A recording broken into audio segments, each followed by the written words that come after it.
अंशु द्विवेदी और स्वागत है आपका हमारी खास पेशकश चर्चा में। चर्चा के तहत आज हम एक राजनीतिक विषय पर बात करेंगे जो पिछले 3-4 दिन से सुर्खियों में। पिछले एक दशक से हम एक राजनीतिक दल के उत्थान और ऊंचाई को लेकर अचंभित रहे, जिसका नाम था आम आदमी पार्टी, जो 2013 में अस्तित्व में आई और 10 साल के भीतर ही उसने एक राष्ट्रीय राजनीतिक पार्टी के रूप में अपनी पहचान को स्थापित कर लिया। लेकिन इससे पहले एक और राजनीतिक दल है जिसने कम समय में ही राजनीति के उत्कर्ष को छू कर दिखाया था। उसका नाम था बहुजन समाज पार्टी। बहुजन समाज पार्टी की स्थापना यूं तो 1984 में कांशीराम जी के द्वारा हुई थी, जिन्हें मान्यवर के तौर पर उनके समर्थक संबोधित करते थे। उन कांशीराम ने पहले एक सामाजिक संगठन 1981 में गठित किया था और उसके बाद में 1984 में बहुजन समाज पार्टी की स्थापना की। बहुजन समाज पार्टी की स्थापना उन्होंने डॉक्टर भीमराव अंबेडकर के जन्म दिवस के दिन की थी। डॉक्टर भीमराव अंबेडकर को इतिहास के पन्नों से खोजकर निकलकर पुनर्स्थापित करने का काम अगर किसी ने किया था तो वो मान्यवर कांशीराम थे। और कांशीराम के साथ में उस समय पर एक चेहरा जो दिखाई दिया था वो था बहन मायावती का। बहन मायावती और मान्यवर कांशीराम की जोड़ी ने महज 10 साल के भीतर ही देश के राजनीतिक क्षेत्र पर अपनी जिस तरीके की प्रभावशाली भूमिका दर्ज कराई थी वो लोगों को हैरत में डालने वाली थी। भारतीय जनता पार्टी के साथ संयुक्त सरकार का उत्तर प्रदेश में गठन अपने आप में चौंकाने वाला था। लोकसभा के अंतर्गत बहुजन समाज पार्टी को लगातार बढ़ता जा रहा वोट अपने आप में लोगों को अचंभित करता था। अगर वक्त गुजरने के साथ कांग्रेस का परंपरागत वोट बैंक, जो दलित वोट बैंक था, वो हस्तांतरित होता हुआ दिखाई दिया, घटता हुआ दिखाई दिया, तो सभी राजनीतिक प्रेक्षक इस मसले पर एक राय रहे कि इसमें बहुत बड़ी भूमिका बहुजन समाज पार्टी के उत्थान की थी। बहुजन समाज पार्टी का उत्थान का चरम तब आया जब 2007 में उत्तर प्रदेश जैसे महत्वपूर्ण राज्य में अकेले अपने दम पर बहुजन समाज पार्टी की सरकार अस्तित्व में आई और बहन मायावती मुख्यमंत्री बनी।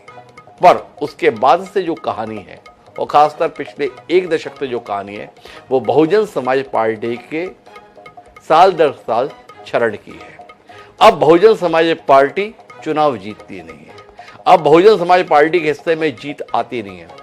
जिस बहुजन समाज पार्टी ने उत्तर प्रदेश में कभी सरकार बनाई थी वहां पर अब उसकी विधायकों के तौर पर संख्या महज 1 पर सिमट जाती है। लोकसभा में बहुजन समाज पार्टी का कहीं कोई खाता खुलता हुआ दिखाई नहीं देता है। इन सबके बीच में ये सवाल राम के द्वारा स्थापित ये राजनीतिक दल बहन मायावती के रहते रहते अपने अस्तित्व को खो देगा। अभी सुर्खियों में है कि बहन मायावती ने अपने भतीजे आकाश आनंद को उत्तराधिकारी के पद से हटा दिया। कहा कि अब मेरे जीते जी कोई उत्तराधिकारी नहीं होगा, मैं परिवारवाद को पसंद नहीं करूंगी। लेकिन जेल के बहल से क्या महल में बैठने को मजबूर हो गई बहन मायावती ने अब अपनी पार्टी को भी खत्म कर देना तय किया। कहां भ्रमित हो गई बहुजन समाज पार्टी? क्या बहुजन समाज पार्टी के भविष्य को लेकर कोई उम्मीद अभी भी रखी जानी चाहिए, या बहुजन समाज पार्टी केवल और केवल इतने ही रूप में प्रासंगिक रहेगी कि अन्य दलों के उम्मीदवार इस बात का समीकरण पैसे के जोर पर बनाते रहे कि कैसे बहुजन समाज पार्टी से प्रत्याशी उनकी पसंद का जाए? सवाल महत्वपूर्ण है। क्यों ऐसा हुआ, कैसे ऐसा हुआ और भविष्य को लेकर क्या उम्मीद, इसी पर आज हम बात करेंगे। हमारे साथ इस महत्वपूर्ण राजनीतिक चर्चा का हिस्सा बनने के लिए 4 खास मेहमान हैं, उनसे आपका परिचय कराएं। उससे पहले समय है आज के विचार सूत्र का। हमारा आज का विचार सूत्र ये कहता है कि जिनमें नेतृत्व क्षमता हो वे आगे आए। राजनीति में वंशवाद को कोई स्थान नहीं होना चाहिए। डॉक्टर राम मनोहर लोहिया ने कही तो ये कमाल की बात थी, पर राम मनोहर लोहिया के उपासकों ने ही इस बात को मानने से इंकार कर दिया। पर जो उनके उपासकों की प्रतिद्वंदी पार्टी है वो क्या इस विचार का अनुसरण करने के लिए तैयार है? समाजवादी पार्टी बनाम बहुजन समाज पार्टी के आलोक में हमें इस विचार को देखना चाहिए। और इसके साथ हम अपनी चर्चा को आगे बढ़ाते हैं। हमारे साथ इस चर्चा का हिस्सा बनने के लिए 4 खास मेहमान है। शाहिद मंसूरी जी हैं, जिस बहुजन समाज पार्टी के संदर्भ में हम बात कर रहे हैं उसके वरिष्ठ नेता हैं शाहिद मंसूरी जी। अशोक पांडे जी हमारे साथ में वरिष्ठ प्रवक्ता है भारतीय जनता पार्टी के, साथ ही हमारे साथ प्रमोद गोस्वामी जी है, वरिष्ठ पत्रकार। आप सभी का स्वागत है। चर्चा की शुरुआत शाहिद मंसूरी जी से करते हैं। आकाश आनंद 1 साल में 2 बार बेदखल हो गए, एक बार पद से, अब की बार पार्टी से। पार्टी लोगों के दिलों से बाहर जा रही है, पार्टी से नेता बाहर जा रहे हैं और अब पार्टी का भविष्य भी बाहर का रास्ता दिखाया जा रहा है। क्या हो रहा है शाहिद जी आपकी पार्टी में?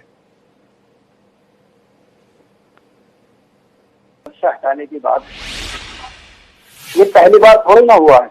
ये तो जो बहन जी का लाडला नसीमुद्दीन सिद्दीकी को और बाबू सिंह कुशवाहा को जैसा कहा जाता था, बड़े बड़े बसपा के काशीराम साहब के टाइम के जो नेता थे, बहन जी ने जिन लोगों ने पार्टी विरोधी गतिविधियों में लिप्त पाए गए हैं उनको पार्टी से बाहर किया और पद से हटाना आनंद आकाश को कोई एक नई चीज नहीं है जो इसको इतना बड़ा मुद्दा बनाया जाए या इतना चर्चाओं बनाया जाए या उसको एक बड़ा नेता आकाश आनंद जी को एक तरफ बहुत बड़ा नेता बना करके खड़ा बहन जी के सामने कर दिया जाए, उनको हटा दिया, पद से हटा दिया या पार्टी से हटा दिया, तो इसमें कौन सी बड़ी बात होगी। जो बहन जी को अगर किसी का काम पसंद नहीं आएगा या उनको ये महसूस होगा कि भी ये कहीं ना कहीं पार्टी विरोधी गतिविधियों में लिप्त है, तो बहन जी के लिए पहले सर्वोपरि पार्टी है, संगठन है। और बहुजन समाज पार्टी एक पार्टी नहीं, एक आंदोलन है, एक मिशन है। वो शोषितों का, दलितों का, पिछड़ों का, गरीबों का, किसानों का वो एक आंदोलन है, वो एक मिशन है। जहां तक पार्टी की बात है, पार्टी और बहुत सारी पार्टी हैं, वहाँ बहुत कुछ होता रहता है लेकिन उस पर कोई एक्शन नहीं लिया जाता। मात्र देश में एक ऐसी पार्टी है बहुजन समाज पार्टी, एक ऐसे नेता है बहन जी जो तुरंत एक्शन लेती है अगर उनकी पार्टी का, चाहे वो जीता हुआ एमएलए हो, चाहे वो एमपी हो, चाहे वो मिनिस्टर हो।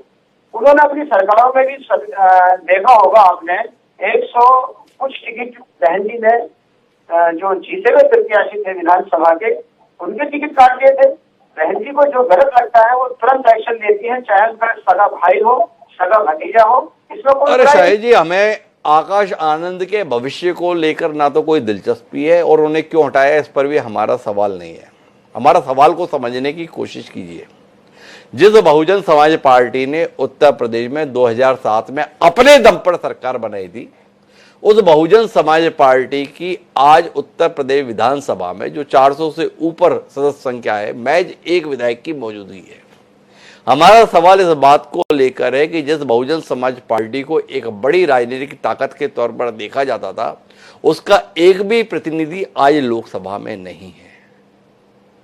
तो शाहिद मंसूरी जी की इसके संदर्भ में कोई दृष्टि है बहन जी की स्तुति के इतर कि आखिर एक आंदोलन जन समर्थन के संदर्भ में इतना लाचार, इतना विवश और इतना मजबूर क्यों हो गया है, ये सवाल है। देखिए, 2007 में जो स्पष्ट बहुमत में सरकार बनी थी और उसके बाद में बसपा का ग्राफ जो आप कह रहे हैं गिरता जा रहा है, कोई बड़ी बात नहीं है। कांग्रेस भी एक टाइम में आपने देखा होगा कि इंदिरा गांधी भी हार गई थी और पूरे देश में कांग्रेस हारी थी। ये कोई बसपा की बात नहीं है, ये राजनीति है। कभी कोई ऊपर कभी कोई नीचे चलता रहता है, इसमें कोई बड़ी बात नहीं है। आज लग रहा है, देखिए, अगर मान लिया हम ये कहें कि भी ठीक है 37 सीट या 36 सीट समाजवादी ने जीत ली, तो इसमें कोई बड़ी बात नहीं है। उनमें हमें कोई फर्क नहीं है, वो भी 0 है, हम भी 0 हैं, तो इसमें कोई बड़ी बात नहीं है। हम ये समझते हैं कि आज उनकी 36 या 37 एमपी होने के बाद भी बहुजन समाज पार्टी का उत्तर प्रदेश में और देश में एक वजूद है, जो कि समाजवादी पार्टी का या कांग्रेस का इतना बड़ा वजूद नहीं है, ना उनके लीडर का इतना बड़ा वजूद है जितना बहन जी का देश के अंदर और प्रदेश के अंदर एक वजूद है। ये कोई बात नहीं है कि ये सत्ता में आई थी, स्पष्ट बहुमत में 7 में आई थी, अब क्यों हार गई। ये तो कांग्रेस की चली गई थी, बिल्कुल 0 हो गई थी, इसमें क्या बात है, इसको कोई बड़ी बात नहीं। शाहिद मंसूरी जी इसे कोई बात ही नहीं समझना चाहते हैं। शाहिद मंसूरी जी का यही नजरिया या पार्टी का यही नजरिया लगातार पार्टी के इस प्रदर्शन तक पहुंचा रहा होगा। मेरे साथ में अशोक पांडे जी हैं। अशोक पांडे जी, बहन मायावती और बहुजन समाज पार्टी के इस स्थान पर पहुंचने के संदर्भ में कई राजनीतिक विश्लेषक भाजपा के साथ एक अघोषित गठबंधन को जिम्मेदार बताते हैं। कहते हैं बहुजन समाज पार्टी अब क्या करे, इसका फैसला बहुजन समाज पार्टी नहीं, भारतीय जनता पार्टी लेती है। क्या कहते हैं आप? अगर ऐसा है तो ये कुशलता आपने कैसे हासिल की? देखिए, ये आपने देखा होगा कि तो बहन जी ने अपने कर्मों से आज अपनी धरती तो खो गई, आकाश को दिया उन्होंने, अपने भतीजे आकाश को भी। जिस तरह से परिवारवाद उनका चला, आकाश, उसके ससुर इनके दोनों भाई, ये सारे लोग, राजा राम, फलाने जी, ढिकाने जी, इन लोगों को जिस तरह से उन्होंने पार्टी कमान सौंपी, निश्चित तौर पे तय था कि पराभव होना ही था। आज भी लोग कहते हैं परिवारवाद का खात्मा कर रही है, दोनों भाइयों को कोऑर्डिनेटर बनाया ही है, खाली आकाश और उसके ससुर को उन्होंने हटाया है। भारतीय जनता पार्टी ने ठीक है उनके साथ सरकार बनाई थी, लेकिन एक संबंध बुआ और भतीजे का भी तो डेवलप हुआ था, और सरकार भी बनी थी, और बुआ को सर्किट हाउस में यही भतीजे मारते मारते बचे थे। ये भी देश ने देखा कि एक दलित महिला जो 4 बार की मुख्यमंत्री थी, समाजवादी पार्टी के लोगों ने जान मारते मारते, भाजपा न रहती तो बहन जी न बचती। ये आरोप सरासर निराधार है। मेरा कहना है बहन जी खाली ट्वीट करके राजनीति नहीं होती, चीट करके राजनीति नहीं होती। दलित की बेटी होकर दौलत की बेटी हो गई थी, आज उसका खामियाजा भोग रही है। मेरा कहना है बहन जी अगर अब घर से निकलेंगी, पार्टी के संगठन बनाएंगी, अब उन्हें उनसे कुछ मतलब नहीं रह गया है। सीधे पैसा दे टिकट बेचने का काम करती थी, आज मुझे लगता है कोई खरीदने वाला नहीं है, बस इतना है। कोई टिकट खरीदने वाला भी नहीं है, केवल इतना है, ये कहना है अशोक पांडे जी का। देखिए हमारे साथ में प्रमोद गोस्वामी जी हैं, वरिष्ठ पत्रकार हैं, उत्तर प्रदेश की सियासत पर बारीक निगाह रखते हैं। प्रमोद जी क्या कहते हैं आप? बहुजन समाज पार्टी ने जनता के बीच अपना आधार खो दिया, या बहन मायावती का सक्रिय राजनीति से मन ही भर गया, या हालात ऐसे कर दिए गए जिसमें बहन मायावती अब केवल मीडिया में बाइट देने तक ही सीमित रहेगी, क्योंकि उनकी सार्वजनिक सक्रियता भी कहीं दिखती नहीं। थोड़ा आप रोशनी देंगे प्रमोद जी, हुआ क्या है बहुजन समाज पार्टी के साथ? हिमांशु जी, 2-3 चीजें हैं। आपने जो बात 3 पॉइंट्स रखे जी, उसमें मुझे लगता है कि इसके लिए मायावती जी स्वयं कहीं न कहीं हालातों ने उन्हें इस हालात में पहुंचा दिया जी, कि जो 3-4 बार सत्ता में रही जी, उसके बाद आज संसद में उनका एक भी नहीं है जी, और विधानसभा में 1 है जी, विधान परिषद में 0 है। जी, देखिए ये भले ही हमारे शाहिद साहब इससे इत्तेफाक रखें अथवा न रखें, जी, या जो पांडे जी बात कह रहे हैं कि परिवारवाद और भ्रष्टाचार और ये सब सारी चीजें हैं, तो वो अपनी जगह पर हैं। लेकिन अगर हम पांडे जी की बात को लें तो अगर आप देखें तो भ्रष्टाचार तो पहले भी था, टिकट पैसे लेकर पहले भी देती थी जी, परिवारवाद भी आ गया था, लेकिन 3 बार सरकार किसने बनवाई? जी, समाजवादी पार्टी ने, कांग्रेस ने या बीजेपी ने। तो ये आज जो चीज दिखाई दे रही है जी, कि वो परिवारवादी हैं, भ्रष्टाचारी हैं और वो मतलब दलितों का कुछ नहीं किया, वो जो व्हाटएवर जो भी वो, तो ये एक खाली कहने की बात है। लेकिन वस्तुतः स्थिति ये है जी, कि मायावती जी, जो मुझे लगता है कि मायावती जी जो देश की राजनीति में बदलाव आया और जो सत्ता पक्ष और समूचा विपक्ष, उसको एनडीए कह लीजिए या उसको आप इंडिया गठबंधन कह लीजिए, वो किसी का हिस्सा नहीं बनी, वो अलग थलग पड़ गई। आखिर क्या वजह थी? बीजेपी में क्यों नहीं गई, इंडिया गठबंधन में क्यों नहीं गई? तो कहीं ना कहीं दुखती रग तो थी ही, और भारतीय जनता पार्टी उस दुखती रग पर हाथ रखे हुए थी। जी, ये राजनीतिक गलियारों में चर्चा है और शायद लगता भी ऐसा है। सत्यता क्या है ये तो अच्छा एक बात बताइए अशोक पांडे जी, ये मायावती हर बार अपना उत्तराधिकारी लेकर आती हैं और फिर पलट जाती हैं, इसकी क्या वजह है? ये राजा राम जी से शुरुआत हुई थी, उस समय उनको मायावती को उत्तराधिकारी के तौर पर मध्य प्रदेश, छत्तीसगढ़ और बाकी जगह देखा जाता था। वो राजा राम कहाँ गए पता नहीं चला। ये जो आकाश आनंद हैं, इन पर भी आक्षेप बड़ा कमाल का है। 2-2 बार जिम्मेदारी सौंपी गई और अब कह दिया गया, ससुर के कहने पर है आकाश इसलिए बाहर किया, पहले पद से फिर पार्टी से भी। क्या कहते हैं आप? नहीं हिमांशु जी, जो ये बात इससे पहले देख ले, मैं अपनी बात की उसमें एक पुष्टि कर दूं जो मैंने अपना तथ्य रखा जी। सीतापुर में जब 24 के इलेक्शन में उन्होंने कांग्रेस सपा के साथ साथ भाजपा को भी लपेटा जी। तो फिर ये भाजपा का दबाव आया और उससे उनको हटाया गया। पहली बार मर्तबा तो तब उनको हटाया गया जी। दूसरी बात, जो आप राजा राम जी की बात कर, राजा राम जी को उत्तराधिकारी नहीं बनाया गया था, जहां तक हो सकता है कि मैं कहीं मुझसे चूक हो रही हो जी। उनको एक दायित्व देकर और उनको एक सेकंड के सिपाहसालार के रूप में तो माना जा सकता है, लेकिन जहां तक उत्तराधिकार की घोषणा मायावती ने वो आकाश आनंद के लिए ही की थी जी। तो इसलिए, और आकाश आनंद को दोबारा जब हुआ, ये बात सच है कि जो शादी हुई, जो उनके सेकंड हैंड या सेकंड लेफ्टिनेंट थे अशोक सिद्धार्थ जी, वो उनके विश्वास भी थे, भरोसे भी थे, उनकी बेटी से इनकी शादी हुई जी। और उसके बाद जब इन दोनों को ससुर और दामाद को दोनों को इससे पहले हरियाणा की जिम्मेदारी दी गई, वहां लगभग 4.5% वोट बैंक था इनका, वो घट के 1 पॉइंट समथिंग पर आ गया जी। उसके बाद दिल्ली की जिम्मेदारी दी गई, वहां भी एक भी सीट नहीं मिले और उनका जमानतें चली गई।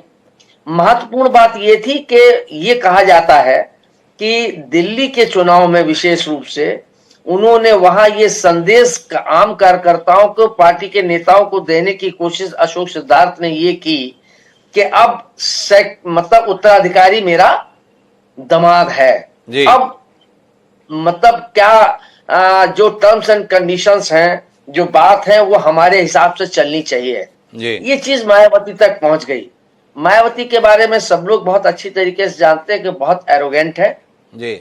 और जो शाहिद जी की इस बात से मैं सहमत हूं कि वो अगर जरा सा भी कहीं उनको लगता है मायावती जी को कि ये पैरेलल आने की कोशिश या हमसे कदम ताल मिलाने की कोशिश कर रहा है, तो उसको बाहर का रास्ता दिखाती आई है, चाहे वो कितना भी बड़ा हो, चाहे नसीमुद्दीन सिद्दीकी हो, चाहे वो मौर्य हो और चाहे कुशवाहा हो या और बहुत से लोग हैं जो मिशन से जुड़े हुए थे, उनको मिशन से जुड़े हुए लोगों को सबको बाहर का रास्ता उन्होंने दिखा दिया।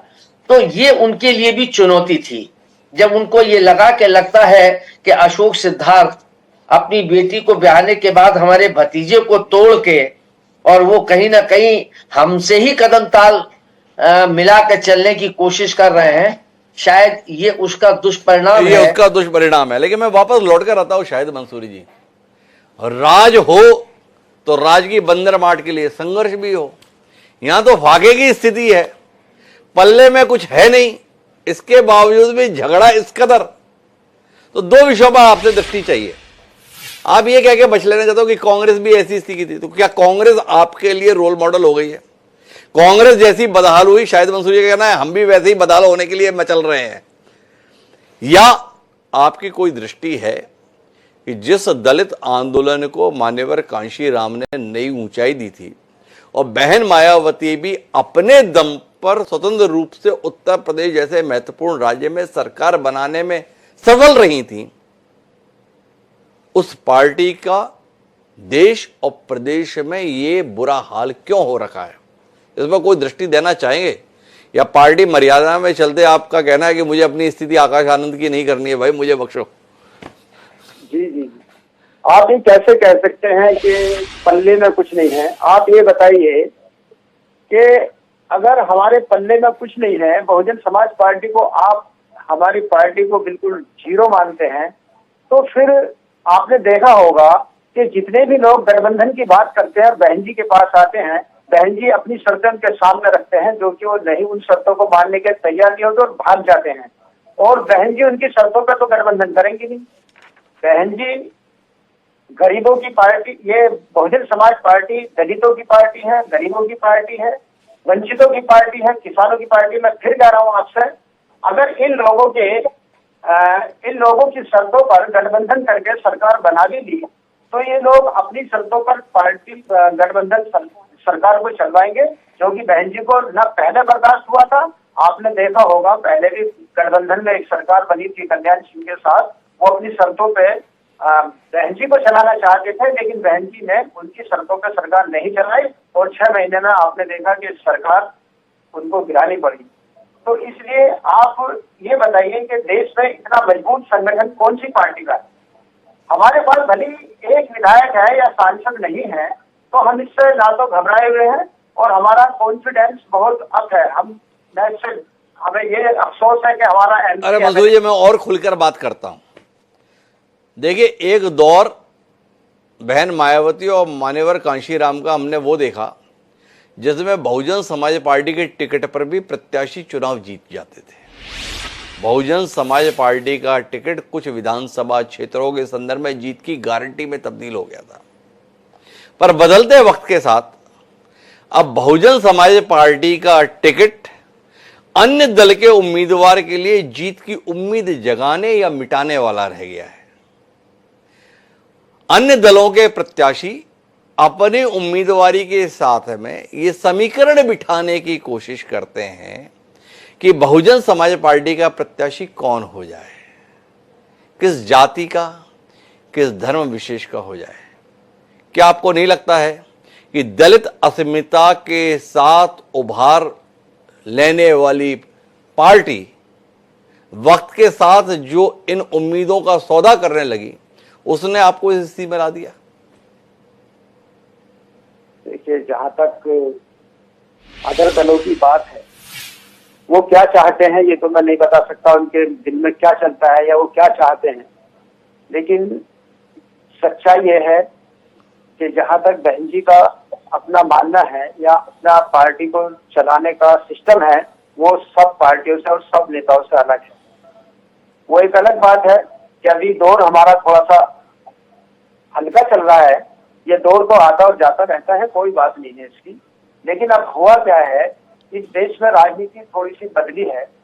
जो धार्मिक राजनीति कर रहे हैं और सांप्रदायिकता की राजनीति कर रहे हैं, बहन जी को कमजोर करने में और पार्टी को कमजोर करने में उनका भी बहुत बड़ा हाथ है। उन्होंने कुछ दलाल इसी समाज से खड़े कर दिए हैं ताकि भी बहुजन समाज पार्टी कमजोर हो जाए और बहुजन समाज पार्टी दो गुटों में बढ़ जाए। और इनकी तीसरी कोशिश मीडिया की और दूसरी पार्टियों की अभी भी यही चल रही है कि एक गुट और खड़ा हो जाए और बहुजन समाज पार्टी को बिल्कुल टुकड़े टुकड़े कर दिया जाए। ये इनकी कोशिश चल रही है। ये मीडिया पूरी ताकत इसी बात पर लगा रहा है। मतलब शाही जी का आपका कहना है कि लोग साजिश करके बसपा को कमजोर कर रहे हैं, बहुजन समाज पार्टी अपने स्तर पर कुछ भी गलत नहीं कर रही है।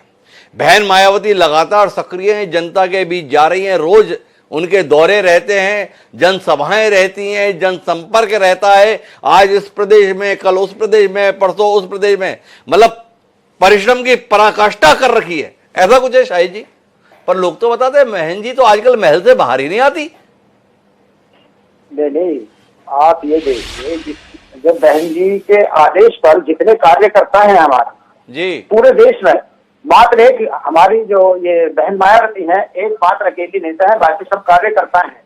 और उन्होंने पूरी देश के अंदर फील्डिंग बिछाई है, सबको काम सौंपा है, हर प्रदेश का प्रभारी अलग बना हुआ है। उनको जिम्मेदारी दी गई है कि अपने अपने प्रदेश में और अपने अपने इलाके में, अपने अपने जिले में उनको जिम्मेदारी दी जाती है और उनसे काम के लिए कहा जाता है और वो वो सब लोग काम कर रहे हैं। और जो काम नहीं करता है, बहन जी को अगर जरा भी आभास हो जाता है कि अपने काम में खड़ा नहीं कर रहा है, वो चाहे कोई भी हो, उनका सगा संबंधी हो, उसको पार्टी से 1 मिनट में बहन जी बाहर कर देती है। और बहन जी सिर्फ ये चाहती है कि जो काम करे पार्टी में ईमानदारी से करे, जो भी रहे बस बहन जी का रहे। शायद मंसूर जी हमें ये समझाने की कोशिश कर रहे हैं। पर अशोक पांडे जी, ये बहन जी को घर में समेट देने की आपकी रणनीति अब आपको कितना भारी पड़ रही है? लोकसभा चुनाव में कांग्रेस को ठीक ठाक वोट मिले उत्तर प्रदेश में। लोग बता रहे हैं इसकी एक बड़ी वजह यह रही कि बहुजन समाज पार्टी से अब उसके समर्थकों का मोह भंग हो रहा है। क्या कहते हैं आप? बहन जी को दोबारा सक्रिय होने की जरूरत है अगर भाजपा को मजबूत रहना है? मैंने सबसे बड़ी बात यह है कि जो दलित मतदाता था वो ठगा सा महसूस करने लगा था कि बहन जी हमारे वोटों को पैसा लेके दूसरों के यहाँ बेचने का काम करती है, जो जग जाहिर था। बहुजन समाज पार्टी से लड़ना है तो इतना पैसा जमा करिए, चुनाव लड़िए। और दलित देखता था कि हमारे वोटों से दूसरा कोई जीत के जा रहा है, तो उसका मोह भंग हो गया बहन जी से। दूसरी बात, भारतीय जनता पार्टी ने अपनी जो भी योजनाएं बनाई, अगड़ा पिछड़ा नहीं देखा, हिंदू मुसलमान नहीं देखा, ब्राह्मण हरिजन नहीं देखा, चाहे जनधन योजना हो, चाहे आवास योजना हो, और चाहे गरीबों को राशन योजना हो, और चाहे आयुष्मान योजना हो, सब में ब्राह्मण दलित में कोई अंतर नहीं था। तो उस दलितों को जब घर मिला तो उनको लगा कि बहन जी तो हमें बेघर करके हमारे वोटों को पैसा लेके बेचने का काम करती थी, भारतीय जनता पार्टी हमारी सहायता कर रही है। तो भाजपा के पक्ष में अभी जो चुनाव हुआ था, इंडी गठबंधन ने एक धोखा दिखाया, जेब में एक गुटखा रख के जेब में संविधान का और लगे बताने कि भारतीय जनता पार्टी आएगी, संविधान बदल देगी। तो दिग्भ्रमित होके दलित मतदाताओं ने कहीं न कहीं कुछ इंडी गठबंधन को वोट किया, लेकिन आज फिर ठगा सा महसूस कर रहा है। उसे लगता है कि निश्चित तौर पे इन पार्टियों ने उसके साथ दगा किया है। अच्छा अशोक पांडे जी, आप तो ज्ञान की बात बताओ, ये बहुजन समाज पार्टी का घटता जनाधार भाजपा को फायदा पहुंचाने वाला है या कांग्रेस समाजवादी पार्टी को फायदा पहुंचाने वाला है? क्या है आपका आकलन? देखिए, दलित मतदाता भारतीय जनता पार्टी के साथ है। आपने देखा अभी उपचुनाव हुआ था, ज्यादातर चुनाव उत्तर प्रदेश में भारतीय जनता पार्टी ने चुनाव जीता है, क्योंकि दलित भाइयों को लग गया कि हमारे असली अगर कोई भी सहायक है तो भारतीय जनता पार्टी है। हम चाहे किसी भी योजनाओं में देखिएगा, दलित बंधुओं को फायदा हुआ, इसमें कोई दो राय नहीं है। बाबा साहेब भीमराव अम्बेडकर के प्रति हम लोगों का जो प्रेम है, हमने जो जहां वो पैदा हुए उसे हमने स्मारक बनाया, जहां उन्होंने काम किया वहां स्मारक बनाया, और जहां उन्होंने शिक्षा ग्रहण की वहां जाके उनकी मूर्ति लगाने का काम किया। बाबा साहेब भीमराव अम्बेडकर के प्रति भारतीय जनता पार्टी के रूप को देख के भारतीय जनता पार्टी के साथ हमारे दलित बंधु आज जुड़े हुए हैं। अरे एक बात और बताइए अशोक जी, फिर जाके मैं चलूंगा गोस्वामी जी के पास में। क्या भविष्य देख रहे हैं आप बहुजन समाज पार्टी का? अब केवल इतिहास ही रह गया है बहुजन समाज पार्टी का, या कोई भविष्य भी आपको दिखाई देता है? ये कहना है कि वक्त हर चीज का जवाब देता है। हो सकता है वक्त खराब हो, लेकिन किसी भी राजनीतिक दल को चलाने के लिए जनता के बीच जाना पड़ेगा, बूथ स्तर तक मजबूत करना पड़ेगा, जिसे भारतीय जनता पार्टी ने किया।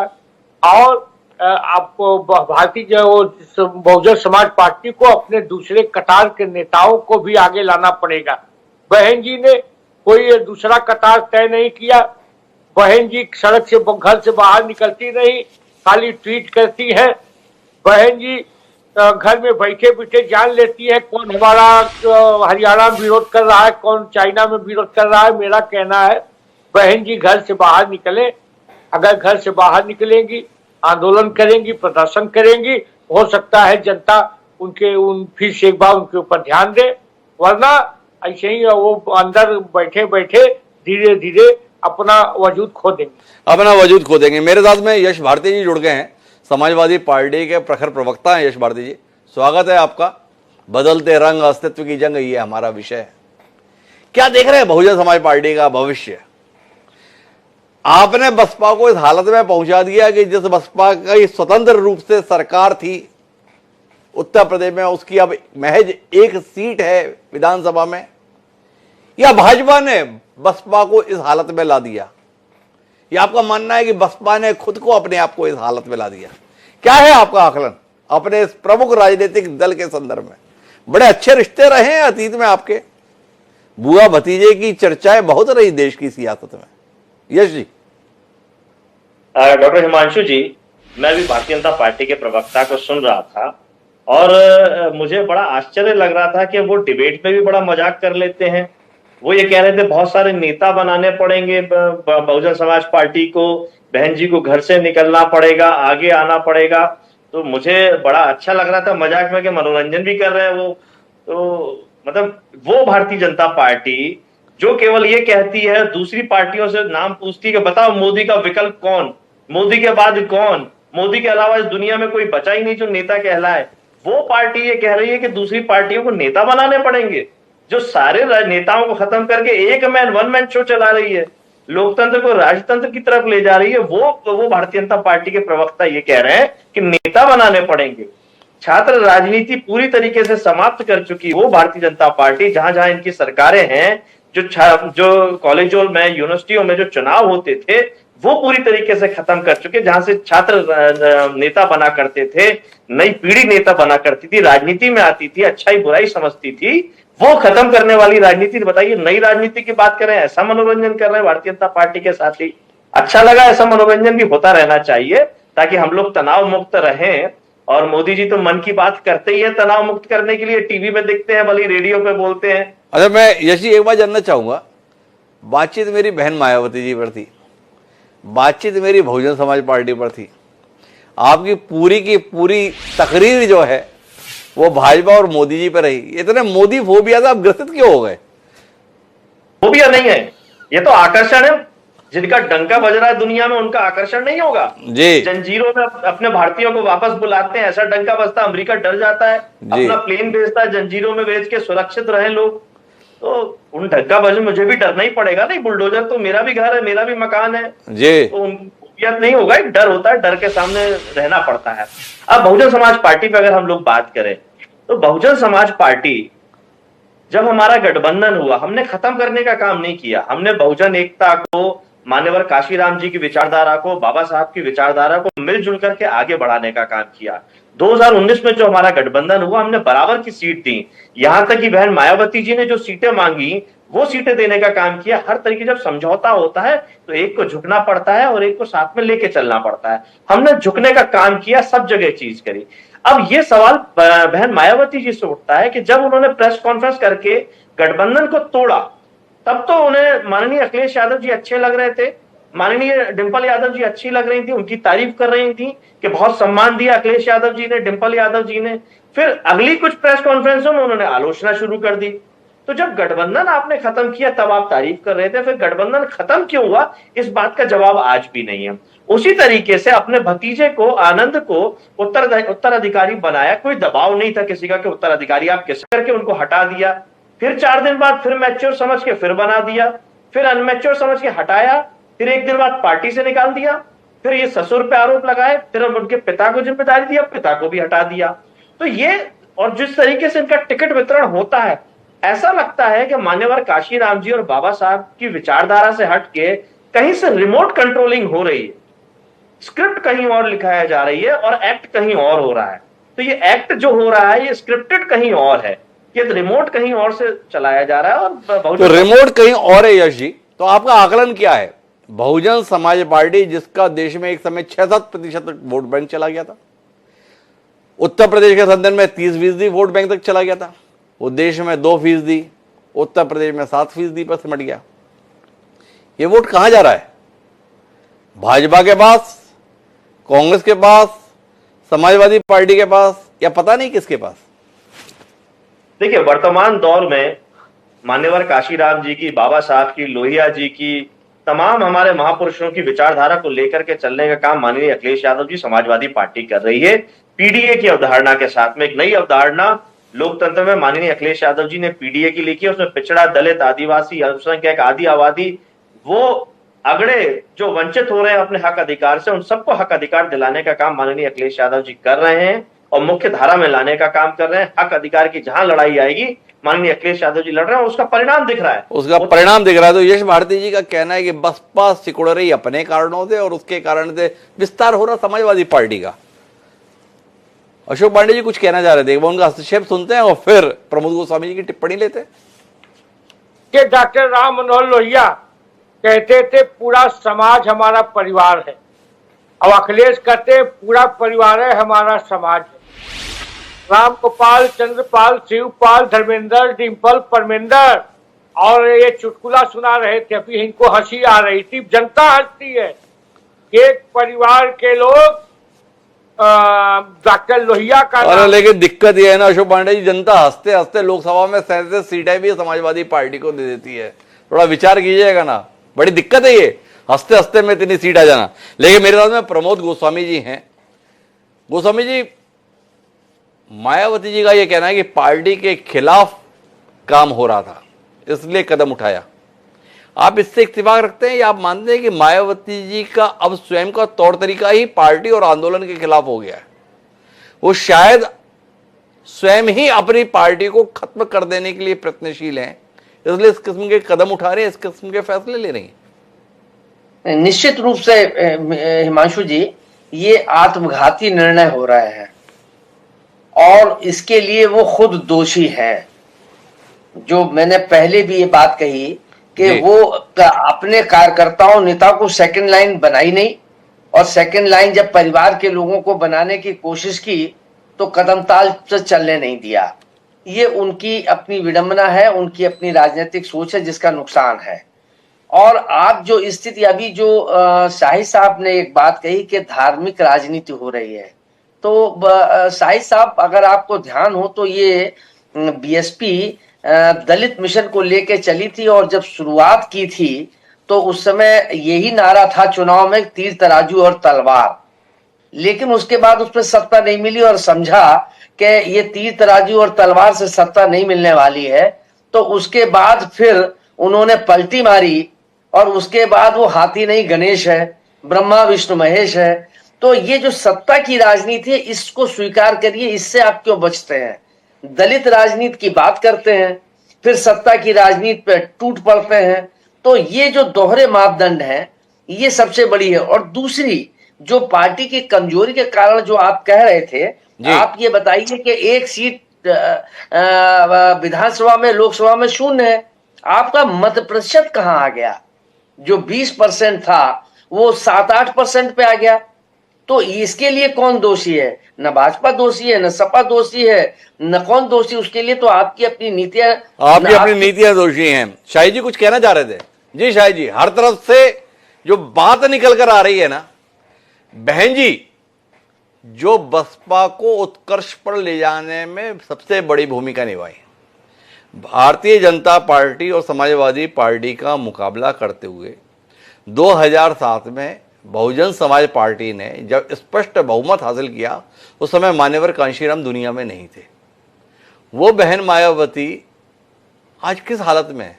शाहिद जी का जवाब मैं दे चुका, दूसरे सवाल का जवाब दे दूं। भाई साहब ने भी ये जो कहा कि बहुजन समाज पार्टी है कि ये नारा दिया तिलक तराजू और तलवार, इनके मारे झूठे चार।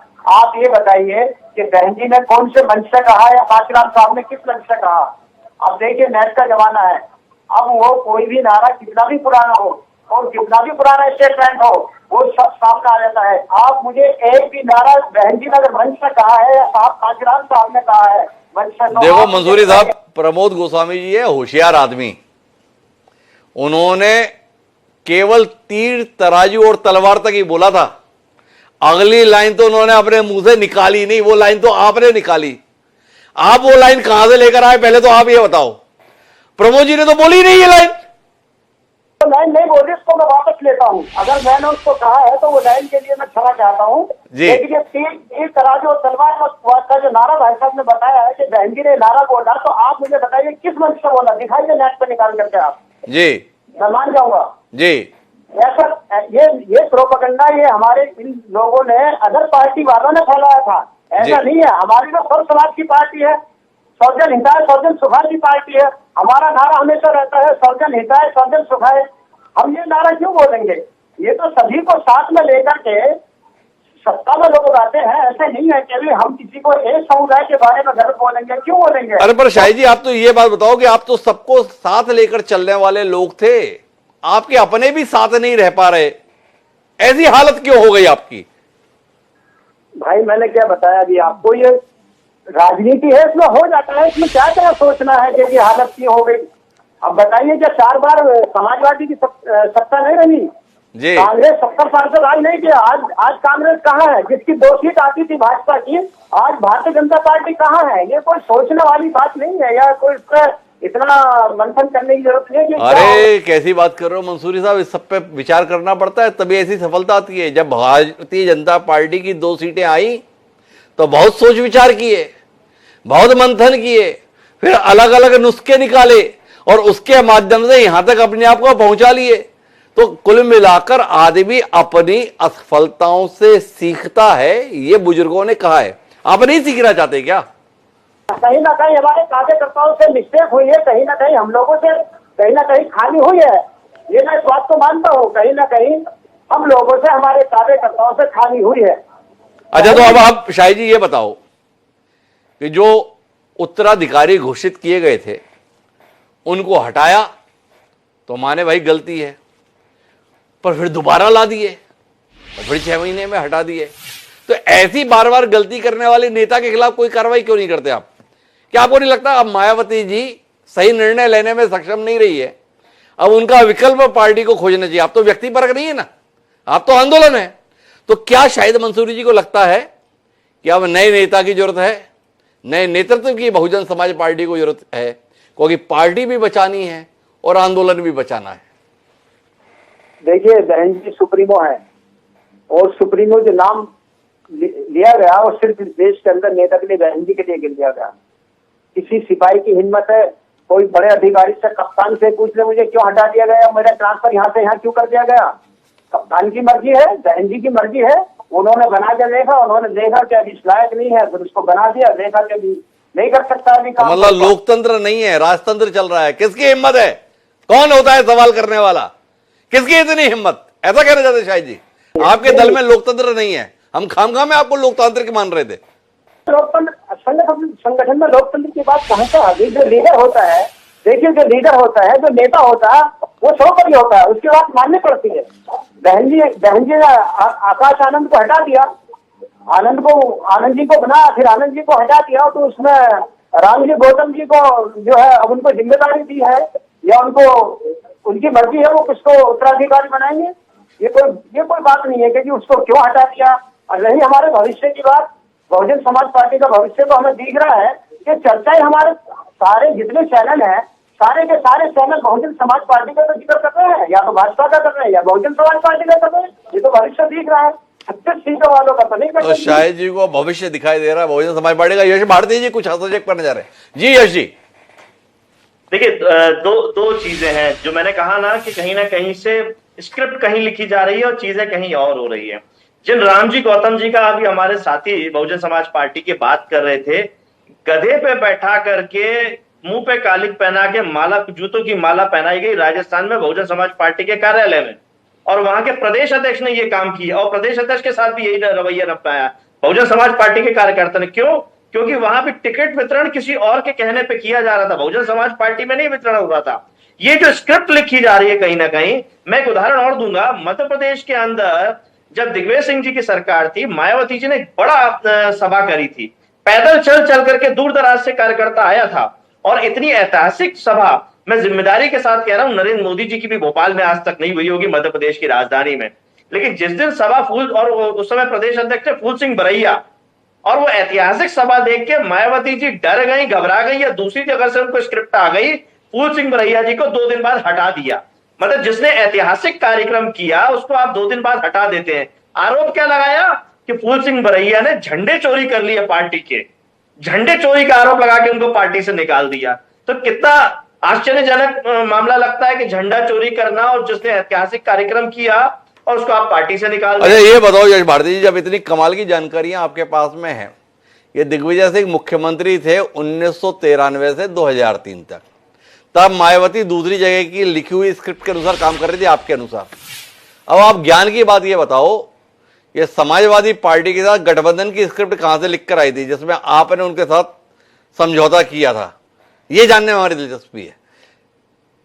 नहीं, मैं आपके इसी अंदाज का तो कायल हूं कि आप जो चुटकी लेते हैं और उसका मुझे इंतजार रहता है। आपने बहुत ही बढ़िया तरीके से चुटकी ली है।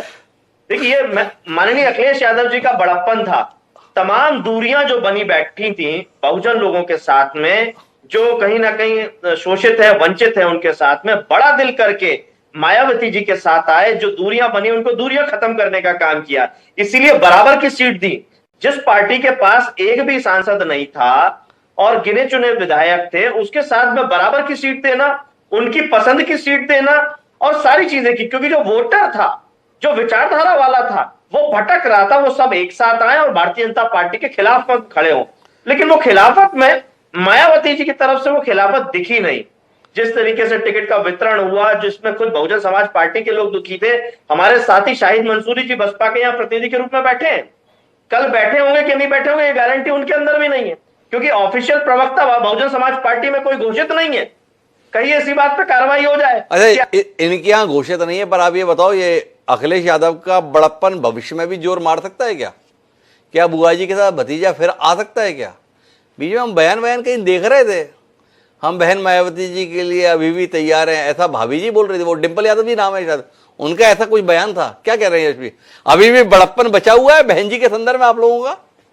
डॉक्टर हिमांशु जी, उत्तर प्रदेश की राजनीति और देश की राजनीति में माननीय अखिलेश यादव जी ऐसा नाम है जो किसी तरीके की फुल स्टॉप या अकड़ के साथ काम नहीं कर रहे, वो झुक के चलना चाहते हैं। ओपी राजभर को साथ में लिया, संजय निषाद को साथ में लिया और तमाम उन ताकतों को साथ में लिया जो भारतीय जनता पार्टी से लड़ना चाहती हैं, और उन सबको सम्मानजनक स्थिति में रखा।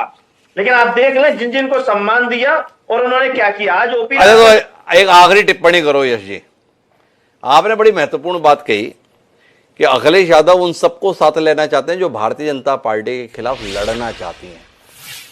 अब मर्म की बात बताओ, बहन मायावती और बहुजन समाज पार्टी के संदर्भ में क्या दिखता है?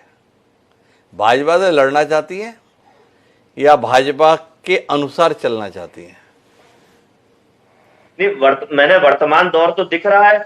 आपने खुद सवाल किया बहुजन समाज पार्टी के साथी से कि एक दिन आनंद को हटाया और दोबारा बनाना गलती है, दोबारा उस गलती को दोहराना। तो सवाल का उत्तर दो ना, अभी आप बाइक पास क्यों कर रहे हो? सीधा सीधा सवाल है, क्या दिखता है? बहन मायावती और बहुजन समाज पार्टी भाजपा के खिलाफ लड़ना चाहती है या भाजपा के अनुसार चलना चाहती है? यश भारती जी का अपनी समझ, अपना विवेक, अपना बुद्धि, अपना आकलन क्या है इस संदर्भ में?